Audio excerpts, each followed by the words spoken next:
광주광역시청 송혜정 주무관입니다. 오늘은 그동안 집합교육으로만 진행해왔던 안보교육을 시대의 흐름에 맞게 비대면 교육으로 전환하고요. 조금은 무거웠던 안보라는 주제를 요즘 세대 눈높이에 맞는 교육으로 변화시키고자 전국 최초로 광주시청 직원들이 직접 동영상을 제작하게 되었는데요. 광주광역시청 비상대비 담당 남창식 팀장님과 나우철 주무관님을 모시고 질문과 응답 방식으로 60분간 여러분들과 함께 하도록 하겠습니다.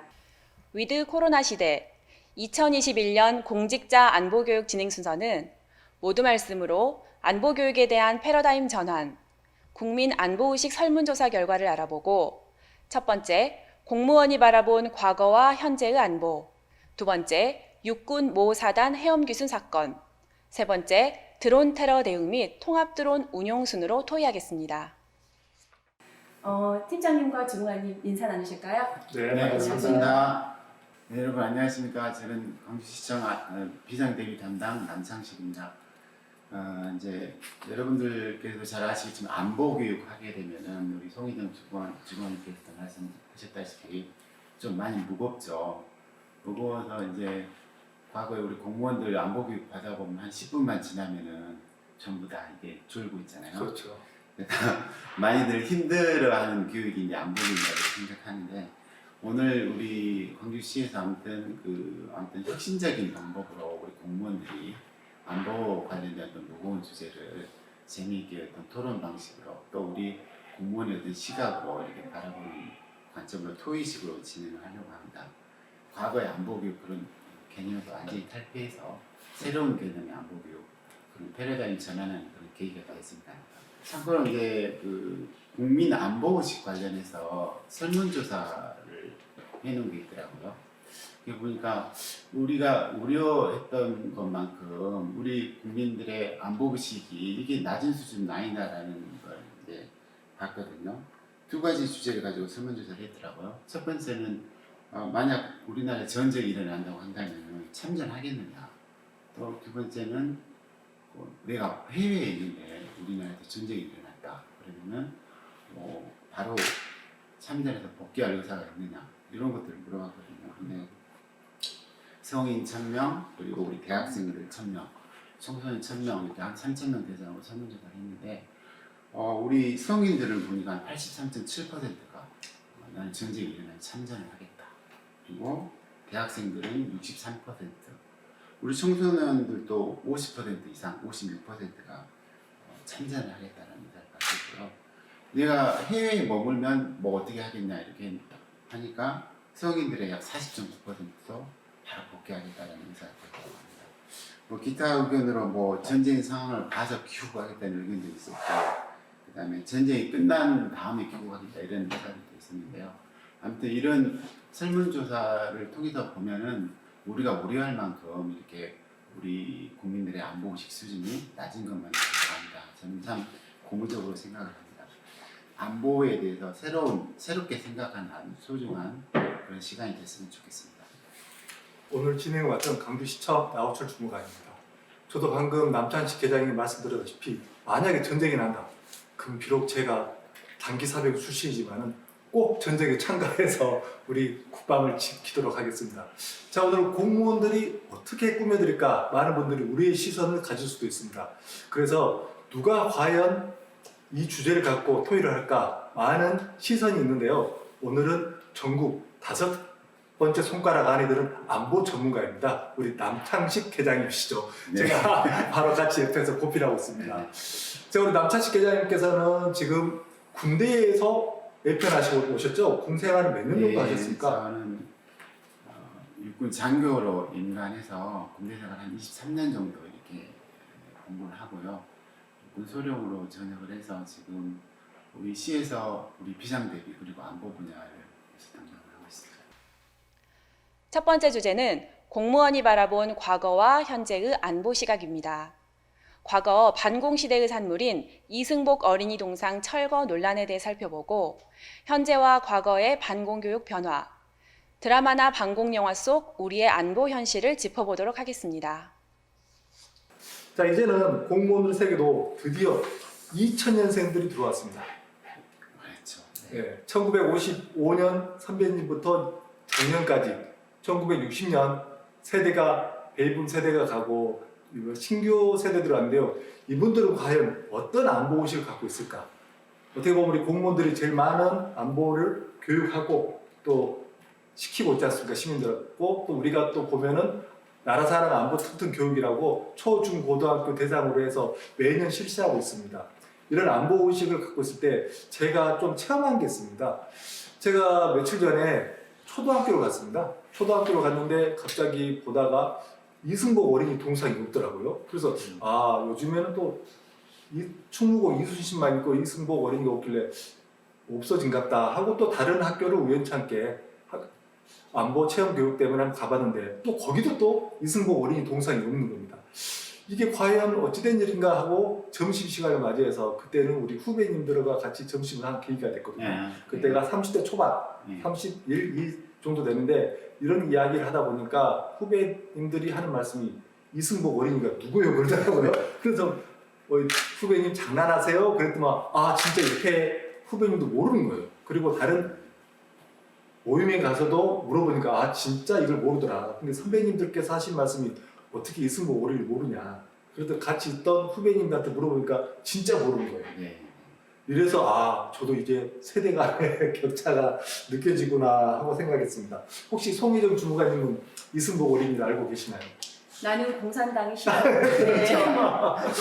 초등학교 다닐 때 배웠던 기억이 나는데요. 네. 그때 당시에는 어렴풋하긴 하지만 학교에 동상도 있었고 네. 관련 교육도 받았었고요. 예전에는 북한 하면 뭐 김일성 아니면 뭐 도깨비 얼굴을 한 무서운 얼굴 이런 것들이 많이 떠올랐었거든요. 그런데 그 어린 이승복 어린이가 감히 어떻게 공산당이 싫어요라는 말을 할 수 있었을까? 그런 생각을 한번 해봤습니다. 이런 정신을 계승하기 위해서 각 학교에 설치되었던 이런 동상, 이승복 어린이의 동상이 언제 설치되었고 언제 사라졌는지 궁금하거든요, 기자님. 이제 우리 사회자께서도 말씀하셨지만은 이승복 어린이에 대해서 이제 우리 세대들은 대부분 알고 있는데 네. 우리 자녀 세대들이나 이런 어린이들은 걔가 누구냐고 이렇게 그렇죠. 그래서 참 이제 그런 모습들을 보면서 좀 어떻게 보면 시대의 흐름에 맞게 이렇게 이제 우리 안보교육 해야 되지만은 좀 씁쓸한 면이 없잖아요. 있는 건 사실이고요. 우리 송희정 주무관께서 말씀하신 우리 이승복 어린이는 1970년대 어떻게 보면 우리 유신 시절이었죠. 그때 어떤 강공교육의 어떤 상징이라고 볼 수가 있겠습니다. 그래서 잘 아시겠지만은 구소련 체제가 이렇게 붕괴되면서 어떻게 보면은 그 냉전 체계가 종식이 되지 않습니까? 그러면서 이제 이 반공 교육에 대한 트렌드 이런 것들도 좀 많이 좀 바뀌어야 되는데 이제 이런 것들이 이제 요즘 시대에 와서 이게 새롭게 이제 대두가 되고 있는 거죠. 그러한 교육들이 과연 이게 올바른 교육이었는가, 그리고 지금 과연 이 시대에서도 그런 교육이 필요한가라는 이런 주장, 그리고 과연 그 옛날 유신 정권 시절의 어떤 반공 교육 체계였지만 우리가 또 배울 점은 없는가, 이런 것들도 한번 되돌아봐야 되는 게 있습니다. 이게 두 가지 이런 견해들이 첨예하게 지금 대립을 하고 있습니다. 한쪽에서는 그런 그 주입식으로 획일적으로 하는 그런 반공 교육은 필요 없다. 그런 요즘 이제 세대의 어떤 트렌드인 것 같고요. 그래도 옛날 우리가 우리 안보 개념, 특히 우리나라 같은 경우는 전 세계에서 유일하게 지금 분단 체계를 유지하고 그렇습니다. 그래서 엄연한 현실이 우리 보이는 게 북한이거든요. 그래서 어떻게 우리의 이제 군 입장으로 보면은 주적이 북한이거든요. 네. 그래서 그런 측면에서 본다면은 그런 교육도 아직 필요하다라는 그런 이런 두 가지 부류들이 있습니다. 그래서 어떤 것들이 맞는 건지 이런 것들은 한번 차분하게 한번 좀 우리가 논의를 통해서 생각을 해봐야 될 필요성이 있을 것 같습니다. 네, 그래서 지금 저도 그런 생각을 해봤어요. 과연 어린이들에게 안보란 무엇일까? 초, 중, 고등학생들에게 안보란 무엇일까를 저도 이런 동영상 교육을 위해서 한번 고민해봤는데요. 지금 초, 중, 고등학교 또 유치원 어린이들은 전쟁이라는 대한 생각을 전혀 하지 못할 것 같아요. 왜? 지금 우리가 전쟁을 해서 생각하는 세대는 우리 부모님 세대, 이산 가족 있으신 분, 이분들이 전쟁이 무서운지 알고 모든 걸 다 그 시대에 겪었지 않습니까? 그리고 지금 70년대, 80년대까지만 해도 민주화 운동 그 후기, 그리고 2000년대 보면서 지금 아이들이 생각하는 것은 저는 이거라 생각해요. 마블 아시죠? 지금 디즈니나 오디에서나 다 보면은 처음에 헐크가 나오고 그 다음에 스파이더맨, 그리고 지금은 아이언맨까지 나오고 여러 세대가 있습니다. 지금 아이들은 지금 북한이 주적이다 하면은 잘 모르는 것 같아요. 그렇죠. 어떻게 보면 지금 현 시대는 김대중 대통령, 그 다음에 노무현 대통령, 그리고 지금 문재인 대통령도 북한에 가서 대통령 만나고 있지 않습니까? 그러면 아이들은 곧 한반도가 평화가 오겠다, 싸움을 하지 않겠다, 이런 생각을 하고 아이들의 눈높이에서는 저는 뭘 알까 했더만 아이들은 마블 영화를 많이 봐서 외계 침공을 막는 게 안보가 아닐까. 애들 눈높이에서 아이들 눈높이 봐서는 네. 이게 정답이 아닐까 저는 그렇게 생각합니다. 이게 아이들은 지금 보면은 어떻게 보면은 이게 아이언맨이라든지 여러 마블 영화들 있지 않습니까? 이분들이 인피니트 같은 미국 영화, SF 영화 보면은 외계에서 와서 우리나라를 지구를 없애는 거예요. 그 지구의 절반만 남겨놓고 아니면 한다든지 이런 영화들을 계속 보기 때문에 과연 남북한이 적일까? 이런 생각도 하고 또 요즘 젊은이들은 꼭 통일이 필요하나? 그냥 남과 북이 대치해서 살면 안 되나? 예전에는 남과 북이 통일에 대한 열망이 있지 않습니까? 그렇죠. 근데 지금 대학생들에게 설문조사를 해보면 굳이 우리 돈이 세금이 나가서 내 세금이 나가서 북한까지 살려야 되나? 그런 요즘 젊은이들 세대는 또 틀리더라고요. 안보의식이나. 그래서 이런 안보의식을 과연 어떻게 하면은 좀 더 우리가 어른들이 좀 짚어줘야 될 게 아닌가. 이전까지 안보 강의를 저도 몇 번 들은 적이 있는데 항시 안보 강의하면은 김정은 체제, 김정은이가 자기 친형을 어떻게 없앴네, 정권을 잡기 위해서 북한은 없이 사네, 그런 게 많이 이때까지 왔습니다. 근데 또 어느 날 또 방송국을 보면은 평양에서 시민들이 대동강 생맥주를 먹고 있어요. 백화점이 높게 올라가고. 그런 걸 봤을 때 과연 우리 부모님 세대하고 저까지는 좀 안보시나 방공 그런 게 많지만은 우리 어린 아이들, 그 다음에 지금 현재 대학생들, 마블 영화를 선호하는 아이들에게 안보란 과연 무엇인가? 이것은 정부와 국회에서 또 국방부에서 좀 노력해서 좀 현실감 있게 헤쳐나가야 되지 않을까. 저는 또 우리 남찬식 계장님이 군에서 오랫동안 생활했지 않습니까?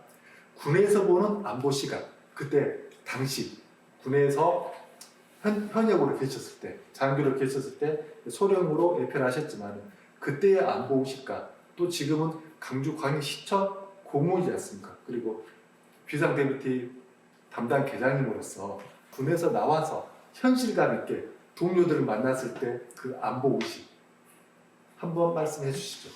그 말씀 잘 하셨는데요. 사실 나와서 보니까 많이 다르더라고요. 왜냐면은 현실이죠. 군에 있을 때는 어떻게 보면은 그 군이라는 울타리가 있거든요. 예. 울타리가 있어서 거기에서 또 이제 또 군인으로서의 어떤 사명감을 갖기 위한 교육을 받고 이렇게 예. 하니까 그거밖에 못 봐요. 네. 그런데 근데 제가 2013년도에 이제 우리 시에 와서 이렇게 처음으로 을지 연습을 이렇게 막 하는데 우리 공무원들 이렇게 을지 연습하는 모습 보고 정말 놀랐어요. 이게 뭐라 그러냐면은 이게 무슨 훈련이야 이런 느낌이 드는 거예요. 막 그 전역에서 와서 이렇게 이제 공무원들이 훈련하는 모습을 보니까 그래서 이건 심각하다. 그래서 뭐냐면은 이게 민간인의 시각으로 본 것이 아니죠. 네. 군인의 시각으로 본 거잖아요.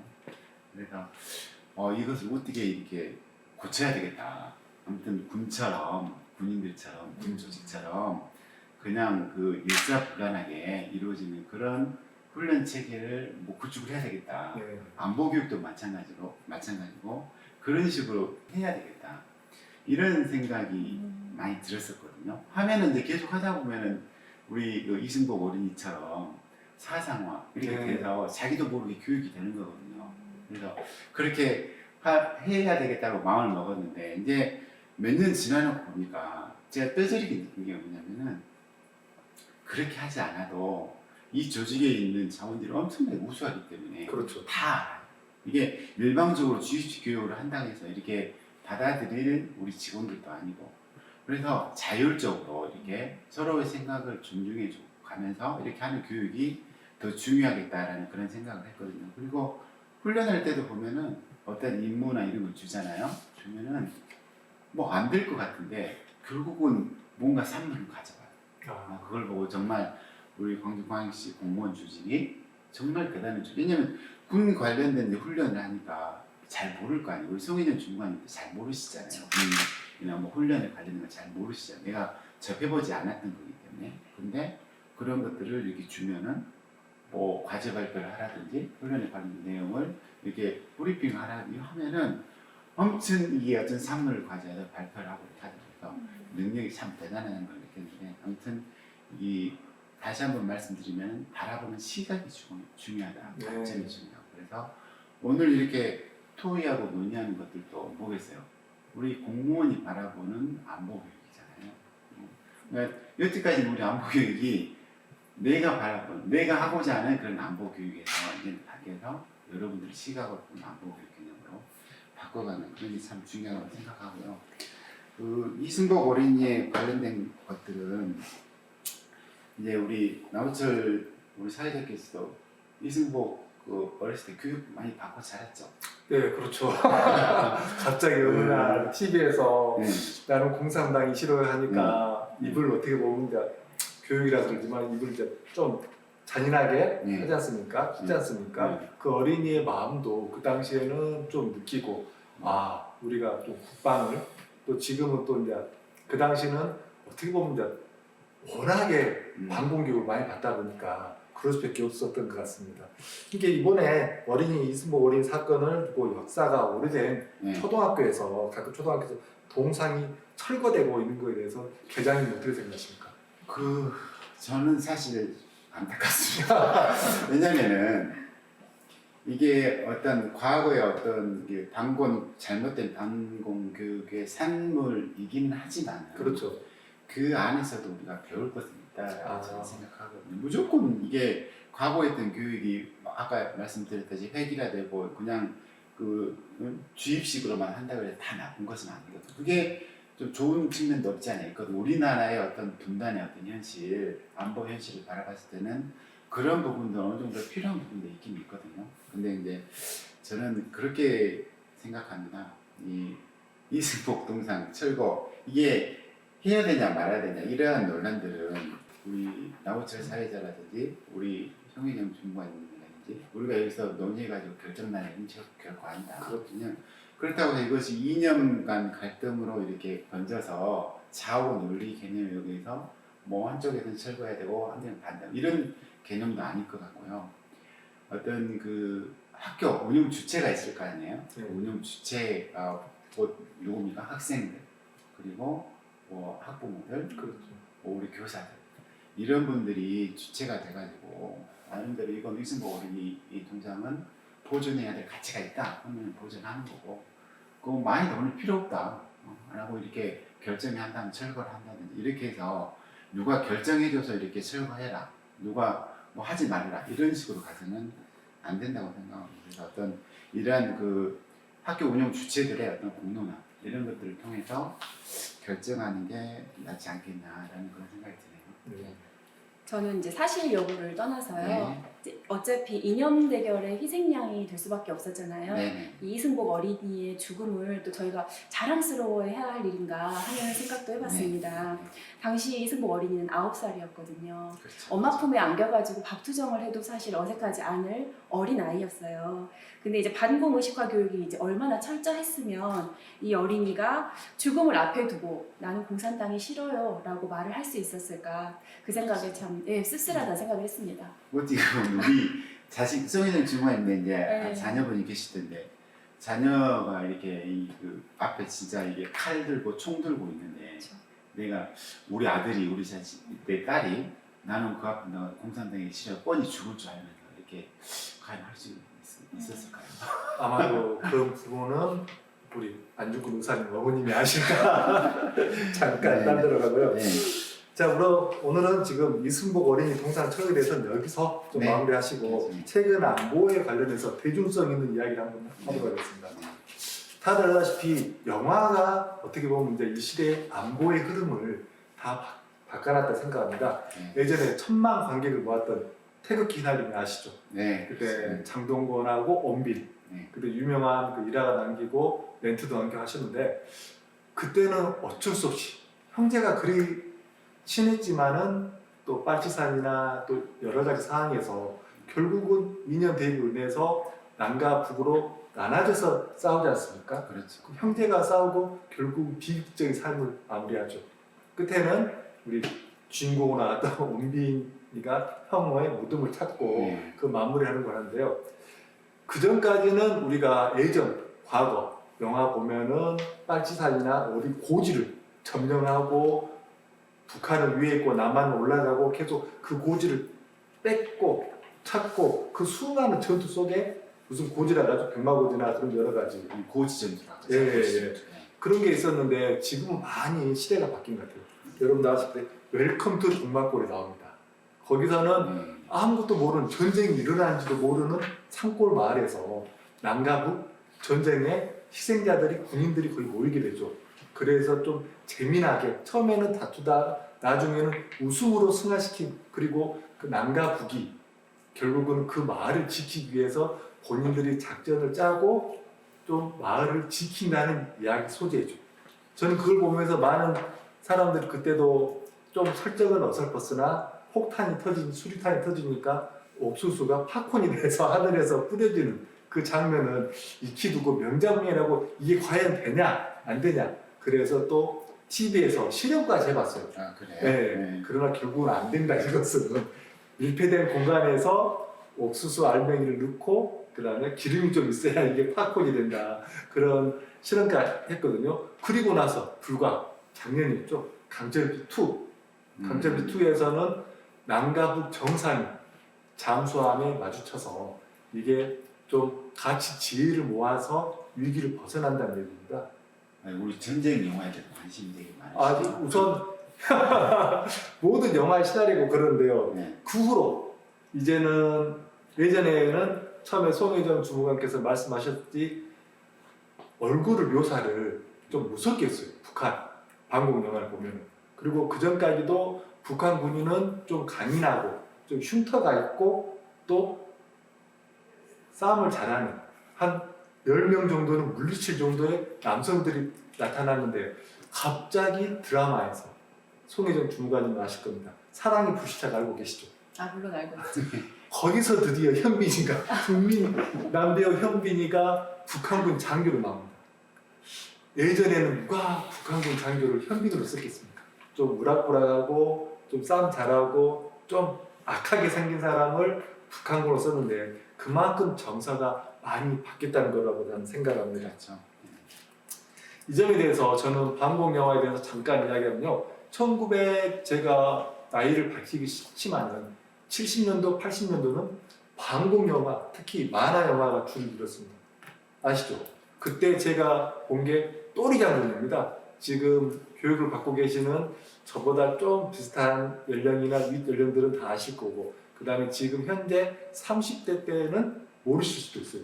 그 유명한 또리 장군 영화를. 송혜정 주무관 모르시죠? 네 저는 제목은 아는데요. 그 영화를 강주 시민회관에 했습니다. 그래서 시민회관에서 또리 장군을 하는데 저는 초등학교 때 봤는데 그 영화 회관이 지금은 좀 역사적인 가치가 있대서 강주시에서 지금 보존하고 있습니다.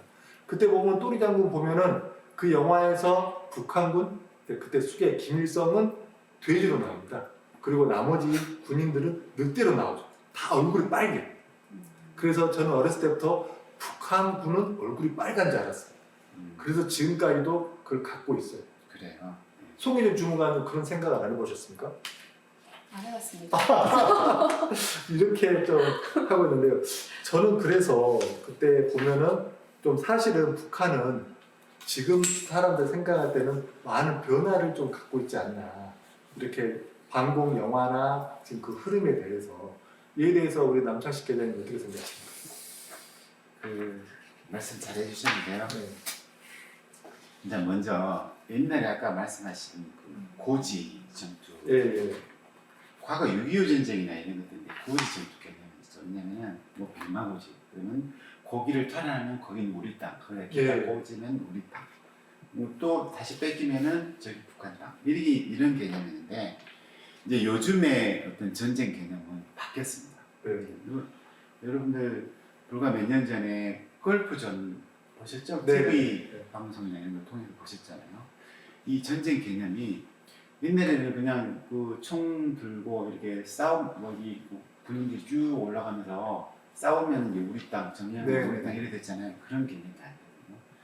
이 바뀌어서 이제 먼저 뭐 항공기라든지 미사일이라든지 이런 거를 먼저 공격을 합니다. 공격해가지고 전 국토의 한 70~80%를 완전히 다 파괴시켜버려요. 아, 하고 이제 나머지 이제 우리 그 군인들이 가서 전투하는 건 뭐냐면은 그 지하 뭐 빵카에 뭐 숨어 있는 그 사람들 이런 사람들 그러니까 잔적이라고 그러죠.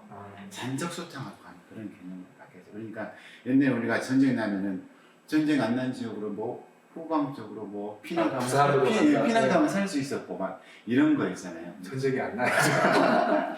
그래서 이제 그 전쟁 개념이 바뀌다. 이게 이제 우리 세대들이 좀 이제 좀 새롭게 좀 인식을 가져야 될 게 이제 전쟁이 일어나면은 피난 가서 살 사람 살고 이렇게 해서 뭐 이산 가족도 좀 생기고 이렇게 했지만은 다 죽는 거예요. 그래서 결코 전쟁을 일어나서는 안 되는 거예요. 네. 그러면은 우리 송혜정 주무관님의 그 생각은 이 드라마 사랑의 불찰을 보고 지금 좀 여성분으로서 주무관님으로서 이 드라마 봤을 때 어떤 생각을 과연 하셨을까요?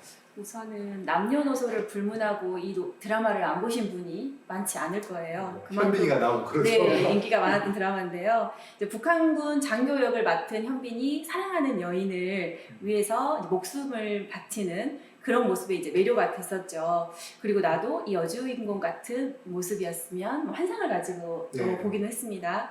하지만 또 현실적으로 보면요, 이 북한군 장교가 조선인민군으로 수많은 범죄 전쟁을 일으키고요, 또 국제법을 위반한 범죄 집단이라는 모순성이 또 있습니다. 북한군과도 마음만 먹으면 사랑할 수 있다는 이 금지된 로맨스, 약간 미화하는 측면이 있는 것 같아서 아쉬운 부분이 또 있었습니다. 저는 실제로 2007년도에 지금은 이제 안 하고 있지만 사건 때문에 어느 사건 때문에 안 하고 있지만은 2007년도 11월 달에 금강산 여행을 갔습니다. 그러셨어요? 네, 아버님 모시고 갔는데 그때 육로로 갔거든요. 네. 육로로 가면서 그때 강원도로 거쳐서 올라가는데 지금 이제 인천공항 가서 그 다음에 요건 제시하고 표 받고 타면 되지 않습니까? 네. 근데 북한은 또 틀립니다. 육로로 갔을 때. 북한 군인한테 건물을 받습니다. 그때는 우리가 요건이 아니라 우리나라에서 발급한 증이 있습니다. 그 증을 갖고 멀리서 줄을 서고 있는데 어렸을 때 또리지 않고 보는 그것 때문에 북한군 점점 내 줄이 갔다 오면서 그 북한군에 근무하는데 그분은 인상이 강인했어요. 구릿빛 얼굴에 그 다음에 우리가 보았던 우리나라 군복이 아니에요. 군복이 어떻게 보면 좀 녹색 진한 색깔? 네. 네, 그래가지고 허리에 권총을 차고 있는데 좀 줄어가더라고요. 그래서 난 순간 좀 겁을 먹고 이렇게 들이면서 씩 웃으면서 그분이 됐습니다 가보시라고 하더라고요. 그걸 보면서 내가 너무 어린 나이에 방공교육을 많이 받았구나 이런 생각을 했어요. 빨리 남가북이 통일은 좀 어떻게든 미래지향적인지 모르겠지만은 좀 육로로 같이 여행을 좀 하면서 좀 거기 또 우리 이산 가족들 있지 않습니까? 그분들 고향이라도 한 번씩 가고 그냥 육로로 몇 군데만 정해서 여행이라도 예전처럼 했으면 하는 솔직한 저의 심정입니다.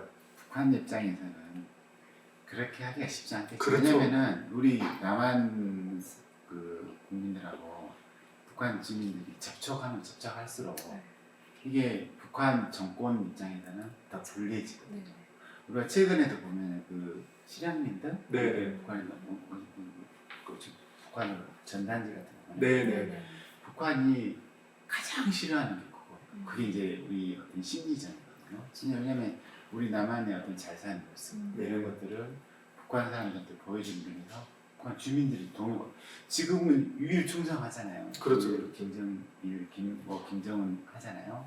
근데 그런 것들을 보고 혹은 라디오 방송을 통해서 이게 방송을 듣고 한국 뭐 드라마를 보고 뭐 연예인들 케이팝 이렇게 보고 이렇게 하면은 동요가 될 수 있거든요. 그게 북한 정권 입장에서는 가장 두려운 거예요.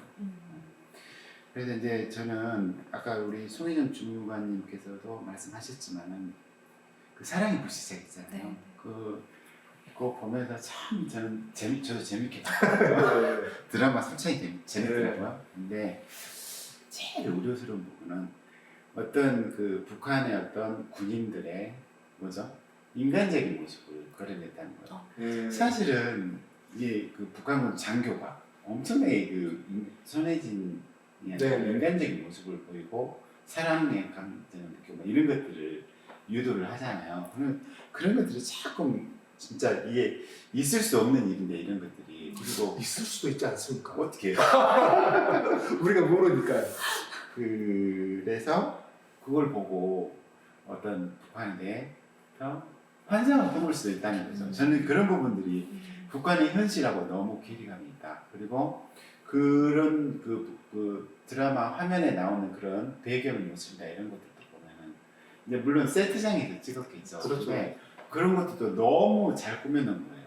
북한의 어떤 현실하고 너무 맞지 않게 꾸며놓은 거 이런 것들은 좀 문제가 좀 있다. 그래서 특히 우리가 감수성이 예민한 우리 10대에서 30대 우리 이런 분들이 저게 북한의 전부이냐 이렇게 받아들여서 빠져들 수 있다라는 그런 것들이 조금 이게 우려가 좀 되는 그런 상황입니다. 그래서 시대 상황이 좀 많이 변했어요. 많이 변한 건 맞아요. 그래요. 아까도 말씀드렸다시피 어떤 좌우 이념 갈등, 그 다음에 구소련 체제 붕괴되면서 이렇게 이게 흘러내려온 것들 이런 것들이 많이 변화된 것은 사실이거든요. 사실인데 우리 눈앞에 보이는 것은 엄연한 현실이 있는 거예요. 네. 그래서 우리 공직자 뭐 안보교육 가면은 우리가 그 철책선도 막 방문하고 막 그러잖아요. 저는 한 번도 안 가봤습니다. 북한이 파는 뭐 땅굴도 뭐 네. 개낙하고 막 하는 거잖아요. 어떤 군의 장비나 이런 것들이 요새는 이게 재래식 무기 있잖아요. 네. 맨날 무기 이런 것들은 사실 북한이 더 많이 가지고 있어요. 구장비. 구장비 네. 이런 것들은 솔직히 더 많이 가지고 있었는데 이제 현대화된 장비나 과학화된 장비 이런 것들 있잖아요. 그럼 우리들이 훨씬 더 많이 보유하고 있어요. 그렇기 그래서 때문에 학생들은 그런 생각도 합니다. 말씀드리기 죄송한데 과연 남과 북이 싸우면 누가 이길까? 근데 숫자는 북한이 많습니까? 근데 수적으로는 많죠. 아. 수적으로는 많고 왜냐하면 거기는 우리나라 같은 경우는 이제 우리 군 60만이라 하잖아요. 지금 계속 줄이고 있거든요. 왜냐면은 이제 사람이 할 일을 장비가 하는 체제로 이렇게 계속 이제 바꿔가고 있어요. 있기 때문에 그리고 이제 우리 병사들 의무복무에 들어가는 자원들 있잖아요. 이런 사람들이 잠깐 있다 가니까 힘들어. 왜냐하면 또 새로 가르쳐야 되고 이런 부분들이 있기 때문에. 그래서 이제 직업군인 이런 이제 부사관이라든지 장교 이런 분들을 많이 이제 양성하는 거죠. 대신 병사 수를 확 줄이고 이런 식으로 직업군인을 많이 뽑지 그렇죠. 이것을 점점 줄어들 거 아닙니까? 점점 우리 군이 가야 될 방향이 그 방향이에요. 그 과학화, 현대화 그렇죠. 이런 개념으로 가는 거예요. 그래서 이제는 전문성을 갖고 이제 전투 임무 수행이나 이런 것들을 해야 될 그런 시점이 온 거죠. 그래서 그런 측면에서 봤을 때 북한하고 우리는 비교도 안 돼요. 그러니까 우리 평해전 주무관님이나 나우철 사회자님도 분명히 아셔야 될 것은 우리가 절대 우위의 전력을 가지고 있어요. 운동장에서 네. 진열하고 그 다음에 미사일 지나가고 네. 도로 나박할 때 사람들 북한은 저런데 우리나라는 왜 국방부를 많이 줄여? 나이 드신 분들은 또 그럴 수도 있고 네. 또 젊은 사람들은 저 국방비를 좀 줄여가지고 복지 혜택을 좀 해주자 여러 가지 논의가 있는데 오늘 또 이런 말씀을 들으니까 새롭게 또 알게 되네요. 그런 개념으로 가는 게 이제 맞고요. 이제 사실은 우리 군이 이제 규모나 이게 위에 전방 부대나 이런 것도 많이 없어지거든요. 왜냐하면 이제 과학과 추세로 가다 보니까 그 통합 부대 통합을 한다든지 이런 식으로 해서 많이 없어지고 통폐합이 많이 되고 있거든요. 이런 것들이 다 이제 우리 군이 더 전력화되고 발전하게 하는 그런 과정이다. 그래서 절대 그런 것들을 왜 이제 우리 조금 연세가 있으신 분들 여러분들 방금 얘기하신 것처럼 왜 군인 숫자를 줄이냐? 그분들이 이제 전쟁을 경험하고 예. 그런 슬픈 역사를 알기 때문에 네. 다시 한번 전쟁이 일어났을 때는 손주 손녀들이 다 죽을 수가 있다. 네. 그분들은 좀 안보의식이 더 한 거죠. 경험한 세대하고 경험하지 않는. 훨씬 더 이제 절대 우위의 전략 우위를 가지고 있고요. 일단 그 북한하고 우리는 우리 시대 말로 잽이 넓습니다. 네. 두 번째 주제는 전방육군 모 사단 해엄교승 관련입니다. 전방부대의 경계 근무 현실과 지속적으로 반복되고 있는 경계 실패의 근본적인 문제점이 무엇인지 논의하고 경계 근무에 대한 의식 전환 필요성에 대해서 토의하도록 하겠습니다. 자, 이쯤에서 지난번에 좀 사회적인 이슈가 됐죠. 강원도 동해 고성 해안에서 기수한 20대 탈북 남성 군에 대해서 경계 시스템 CCTV라고 하죠. 이것을 발견하고도 고음이 울리도록 경계명이 아무런 대응 없고 언론 보도에서 이렇게 알렸는데요. 이뿐만 아니라 지금 보면은 해안 초속 네. 지금 계속 언론에 나옵니다. 구멍이 뚫린다. 근데 실은 우리가 동해 철선이 길지 않습니까? 근데 참 그걸 다 군인들이 가서 초병이라 하나요? 초병들 가서 보게 경계병이죠. 네. 그리고 또 CCTV로 확인하고 하기에는 또 밤이라든지 또 경계병들 또 근무 교환시 또 뭐 할시 또 이게 많이 뚫리는 것 같아요. 그래서 국민들은 좀 이걸 좀 불안해합니다. 이거에 대해서 좀 한번 말씀해 주세요. 많이 불안하시죠? 혹시 남원철 주무관님께 이제 방위병 근무하면서 네네. 유병소 근무 쓰셨답니까? 네, 저는 키가 커서 오해하실지 모르겠는데 키 큰 사람이 왜 방위병이냐. 근데 저는 현역 2급을 받았습니다. 2급을 받았는데 엄청 그때 강조하시네. 방위병 제도가 있었거든요. 그래서 현역이 부족하면 현역으로 가고 네. 그다음 방위병이 부족하면 방위병으로 가고 이게 저도 좀 오늘 공부를 해봤는데 방위병이 1964년도에 처음으로 생겼습니다. 그리고 1995년도에 없어졌어요. 제가 마지막 방위병 출신입니다. 긍지와 자부심을 가지셔도 될 것 같네요. 그렇죠. 근데 이제 근무 쓰시면서 느껴보셨겠지만 근무 쓰고 있으면은 사실 예를 들어 위병소 같은 경우는 사람들이나 차량들이 많이 왔다 갔다 하고 하기 때문에 네, 졸릴 틈이 없죠. 그렇죠. 근데 긴장하다고 그러죠. 또 최전방 이게 현실적인 말씀을 드리는 겁니다. 최전방 GOP라든지 뭐 동해안 철책이라든지 뭐 이런 곳에서 근무 쓰다 보면요. 하여튼 이제 동해안 쪽 바닷가 쪽은 그래도 갈매기라든가 새라도 막 이렇게 왔다 갔다 하니까 움직이는 게 있으니까 그래도 더 나아요. 근데 GOP 철책 같은 경우는 산이거든, 산. 여기 산만 쳐다보고 아무것도 움직임도 없어요. 아, 이제 통상 근무를 쓰면 2명에서 2인제로 근무를 쓰거든요. 그럼 보고 있었는데 선임병, 사수, 이제 후임병 이렇게 같이 쓰는데 얼마나 따분하겠어요. 네. 사실 잠올 수밖에 없어요. 그러니까 직업 군인이 아니고 사병 같은 경우는 특히 더 그러게 됩니다. 그렇죠. 내가 그리고 대부분 우리나라 병사들 중에서 내가 자발적으로 내가 군대 자원 입대하겠다는 사람이 누가 있겠어요. 사실 내가 억지로 우리 병역의 의무니까 가서 의무적으로 하는 그렇죠, 거잖아요. 그렇죠. 이게 피동적이 있어서 적극적으로 해라, 열심히 해라. 이 얘기는 우리 병사들한테는 잘 안 맞는다고 생각하거든요. 왜냐면 직업군이다 그러면 열심히 해야 되겠죠. 자기 직업이니까. 근데 병사들한테 의무 복무하러 온 사람한테 뭐 너무 많은 걸 요구한다는 이건 잘못된 거라고 생각해요. 그리고 그 근무를 쓰면 잠올 수밖에 없어요. 그러면은 지금 경계병들이 좀 하지 않습니까? 사람이. 네. 근데 지금 현실적으로 너무 많은 우리 철책선이 있는데 적외선 카메라나 지금 이거 아니면 센서 우리가 이제 지나가면 센서 하면은 걸리듯이 이런 것은 만약에 풀로 영상이 카메라가 이렇게 왔다 갔다 하면서 그것을 좀 넓게 비치는 그런 과학적 기술은 아직까지 좀 안 돼 있을까요? 그게 이제 말씀하시는 이제 그런 경계 방법이 이제 장비에 의한 과학 예. 시스템이거든요. 근데 이제 사실 이제 그 말씀 먼저 드리기 전에 이제 내가 예를 들어 도둑이었다 쳐요. 네. 그럼 내가 저 집에 있는 물건을 한번 훔치겠다 마음이 먹잖아요. 그러면은 아니, 그 도덕 입장에서 어떻게 돼요? 어떻게든지 그것을 훔치기 위해서 네.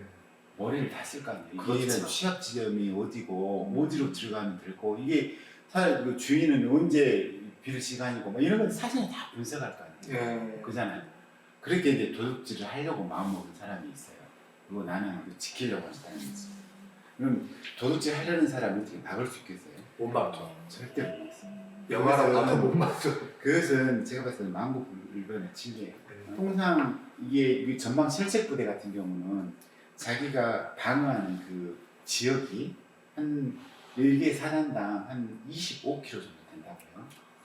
아, 1개 사단당. 일개 사단이 몇 명이나 있죠?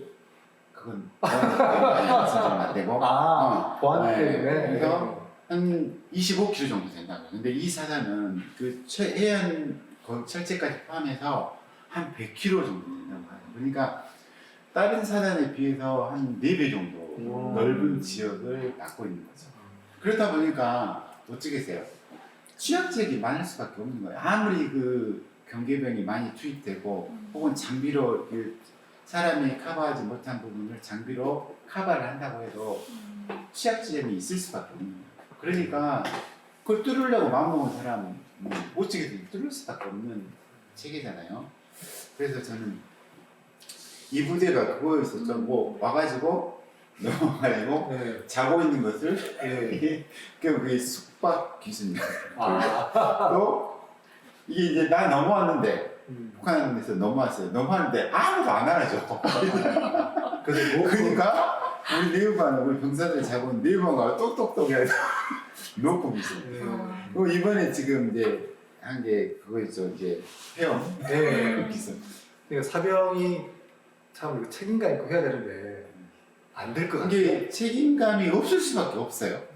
없을 수밖에 없어요. 그리고 또 하나는 산만 보고 있고 아무도 안 움직이고 그다음에 하나는 또 바다만 보고 있고 이렇게 하루 종일 보고 있으면은 저 같아도 이게 곧 1시간 안에 누가 온다. 그럼 이것을 1시간은 딱 쳐다보고 경계를 쓸 수 있겠지만은 자, 좋아요. 그래서 이제 누구나 이 옛날에 뭐 그런 얘기도 있지. 우스갯얘기로 그 아무튼 작전에 실패한 지휘관은 용서할 수 있어도 경계에 실패한 지휘관은 용서할 수 없다는 말이 있거든요. 아, 명언이네요. 그걸 우리 그 방위병들이 쓰는 말이에요.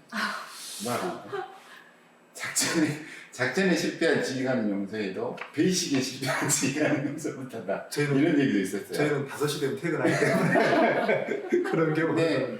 이런 것들이 아무튼 반복적으로 나오면 안 되죠. 일단 우리 국민들 입장에 봤을 때는 저 부대 왜 맨날 그래? 왜 맨날 뚫려? 네. 왜 이렇게 창피스러울 정도로 저래? 군이 뭔 필요가 있어? 이런 얘기가 나올 수도 있겠지. 위에 상급 부대에서는 그걸 문책할 게 아니고 왜 이게 일어날 수밖에 없었는가? 네. 근본적인 문제는 뭔가, 시스템상, 구조상 문제는 뭔가, 이런 것들을 좀 파악을 해가지고 조치를 해줘야 되는 게 급선무가 아닌가. 어떻게 보면은 네. 해안 초소 뚫린 것은 이제 좀 쉽게 말하면은 과학적인 방법을 해서 첨단 방법으로 좀 나가는 것도 또 좋지 않을까. 제가 드리고 싶은 말씀이 그 얘기인데요. 이제 우리 군은 이 군복을 입고 있으면은 저는 전투 임무에만 전념해야 된다고 생각합니다. 그죠? 전투 임무. 왜? 북한과 싸워서 이길 수 있는 군대. 에? 그것을 만들어야 되는 게 가장 급선무예요. 근데 우리 군의 대부분의 군이 뭐 하고 있냐면은 다 경계 쓰고 있어요. 경계. 그 경계는 우리 군인이 아니어도 우리 일반 어떤 사람들한테 돈 좀 얼마 주고 이렇게 아웃소싱해서 사설경비 업체처럼 아웃소싱 해가지고 돈 주고 쓰라고 철저하게 서요. 네.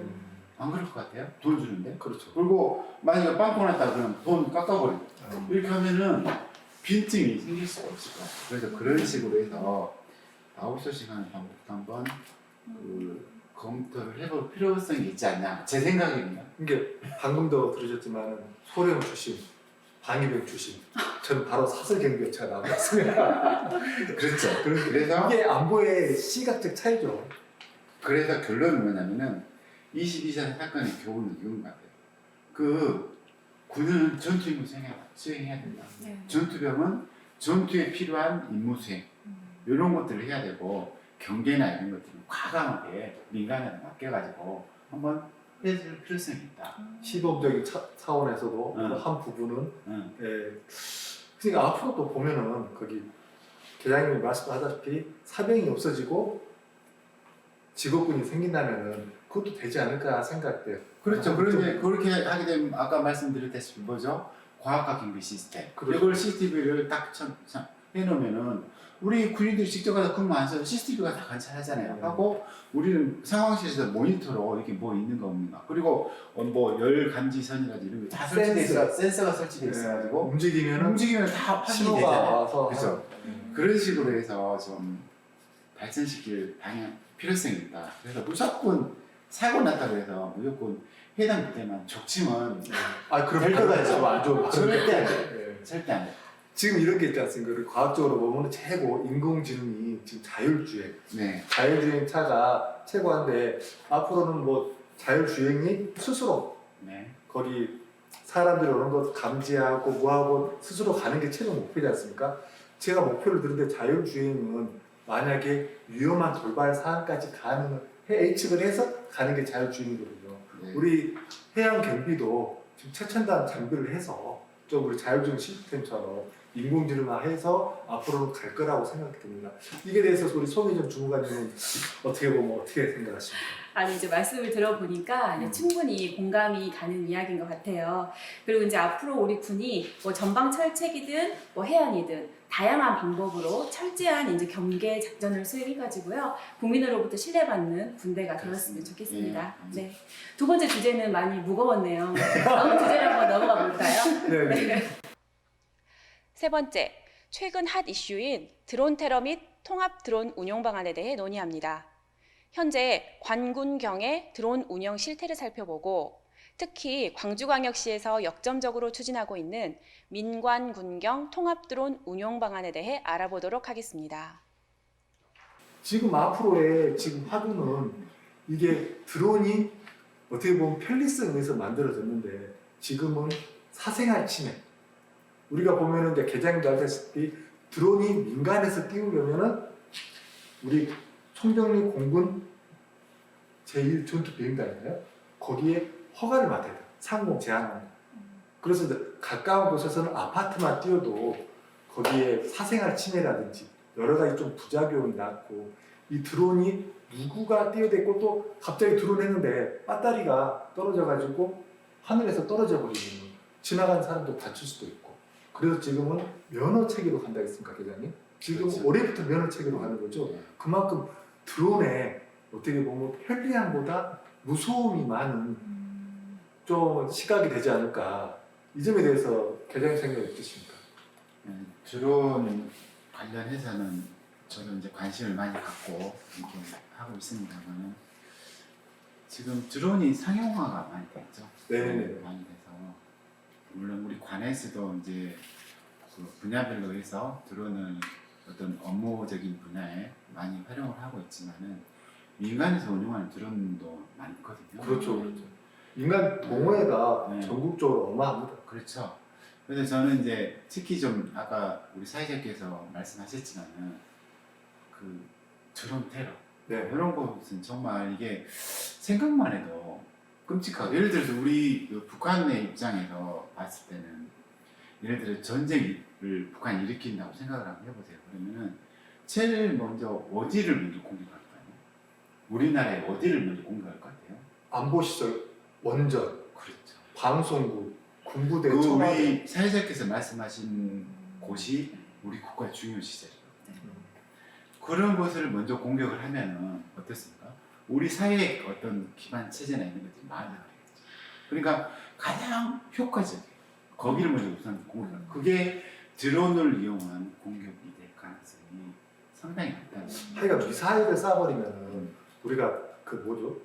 지금 경북에서 하는 거. 킬체인, 네. 킬체인 시스템 해가지고 오면은 공중에서 이렇게 예. 폭파시키는 그런 개념인데 드론은 그게 없잖아요. 그러게요. 그래서 그거 관련해서 이제 우리 광주시에도 우리 시에도 국가 중요 시설이 한 13개 정도 있는데 영광 운전이라는 거. 우리 광주. 광주요. 근데 여기에서도 드론이 우리 뭐 국가 중요 시설이 떴다. 불법 드론이죠. 네. 떴다 그럼 그거 어떻게 해서 대응할 것인가? 지금 현재는 대책이 없어요. 어떻게 그 드론을 잡을 수 있는 그런 것도 없고 그래서 그거에 대한 대책이 좀 필요하고 아무튼 그 드론에 대한 대비책 이거 아무튼 좀 그 고민을 좀 많이 해봐야 된다. 그리고 이건 국방부에서 하지 않을까요? 드론 같은 경우는 지난번에 보니까 우리 뭐 드론 하면은 우리 소방서에도 드론이 지금 있습니다. 그래서 화재 났을 때 드론으로 찾고 그다음 경찰에서는 실종자 수색이나 그다음에 사건 현장 드론이 가서 우리가 CCTV를 말해요. CCTV는 또 사각지대가 많습니다. CCTV 사각지대 못 찾는 경우는 경찰들이 영화 보면 그잖아요. 저는 영화를 너무 많이 보기 때문에 드라마 보면은 너무 많이 보시네. 차 블랙박스 네. 블랙박스 CCTV가 없으면 차 블랙박스에 가서 이 영상을 찾고 있지 않습니까? 근데 이제 드론이라는 것은 하늘에서 보기 때문에 CCTV나 우리가 보는 것 앞에 벽이 막히거나 조그만 산이 막히면 안 보이면은 그 부분만 보는데 사각지대가 많아요. 또 이게 그러나 드론은 전체적인 하늘에서 보기 때문에 그것 좀 많은 영상이 도움이 될 것 같아서 소방, 그 다음에 경찰, 그 다음에 군부대 제일 많은 데는 계장님 말씀대로 아마 민간이 갖고 있는 드론이 아닐까. 그래서 이제 그 방금 사회자께서 말씀하신 드론의 뭐 분야별로 드론 운영이 지금 많이 활성화되어 있잖아요. 있는데 제가 이제 우리 비상 대비팀에서 올해 아무튼 역점적으로 좀 하고 싶은 게 사실은 있어요. 그게 뭐냐면은 각 분야별로 운영되고 있는 드론 이런 것들을 아무튼 우리 시 차원에서 통합해서 운영하는 체계 이런 것들을 한번 구축을 해보고 싶습니다. 사실은 그 관에서 운영되는 우리 소방이라든지 경찰, 군 이런 데서 운영되는 드론 같은 경우는 통합하는 체계 시스템이 구축되어 있는 지자체가 일부 있는데 저희가 생각하는 부분은 민간 드론이거든요. 우리 관에서 물론 그 운영하는 드론을 합치는 거 이런 것도 물론 중요한데 저는 민간 자원이 많기 때문에 이런 것들까지 우리 시가 컨트롤 타워가 돼가지고 통합. 그래서 어느 지역에 재해재난이 발생했다, 혹은 산불이 났다 이랬을 때 바로 어떻습니까? 드론을 띄워가지고 근처에 있는 사람이 가서 네. 제보를 한다 이거죠. 그렇죠. 그 드론을 띄워가지고 그 현장 영상을 우리 재난상황실이라든지 여기 시 종합상황실에서 보고 시장님께서 그 현장 영상을 보고 현장에 직접 가지 않고 여기에서 지시할 수 있는 거. 상황 판단을 하고 결심을 할 수 있는 그런 시스템 체계를 구축을 한번 해보려고 하거든요. 그래서 우리 사회자께서 이게 주 실무자인 걸로 알고 계시는데 네. 아무튼 좀 열정을 갖고 좀 한번 해봤으면 좋겠다는 그런 생각이 듭니다. 제가 한번 열정을 가지고 끝까지 갑니다.